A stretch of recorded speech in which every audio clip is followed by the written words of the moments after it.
মল্লিকপুর হরিহরপুর পঞ্চায়েতের তরফ থেকে আজকের যে মোমবাতি পথচলা সভা আরম্ভ করা হয়েছে, যে দুটি নিষ্পাপ শিশুর জীবন চলে গেছে গত কিছুদিন আগে বারাইপুরের মধ্যে, আপনারা হয়তো সবাই জানেন।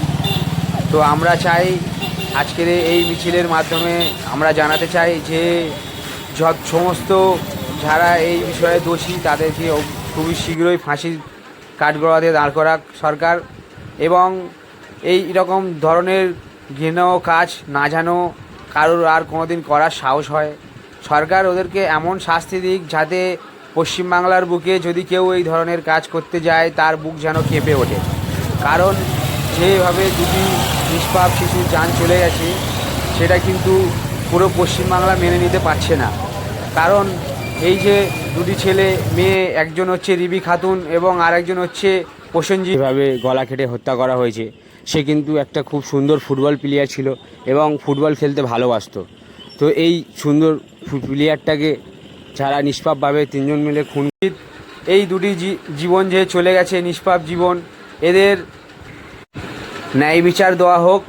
আমরা চাই যে পশ্চিমবাংলার বুকে সব সময়ের জন্য এই রেপিস্টদেরকে ফাঁসির কাঠগড়াতে দাঁড় করানো হয়। রেপিস্টদের কোনো জাত ধর্ম কিছু হয় না, রেপিস্টরা জানোয়ারের থেকেও খারাপ হয়।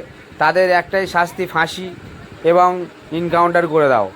একজন এমনিতেও পুলিশের ইনকাউন্টারে মারা গেছে, তো আমরা চাইবো আরও বাকি আসামিদেরকে খুবই শীঘ্রই কোর্ট ফাঁসির অর্ডার দিক এবং তাদের ফাঁসি হোক।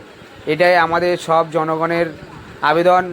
তো আমরা চাইবো আমাদের এই মোমবাতি পথচলা আয়োজন করা হয়েছে। তো বন্ধুরা, দেখতেই পাচ্ছ আমরা এখানে অনেকেই এই বোনটি এবং ভাইটির জন্যে এসেছি এবং তার আত্মার শান্তির কামনার জন্যে আমরা এই মোমবাতি পথচলা আয়োজন করেছি। তো তোমরা এই ভিডিওটা বেশি বেশি করে শেয়ার করো।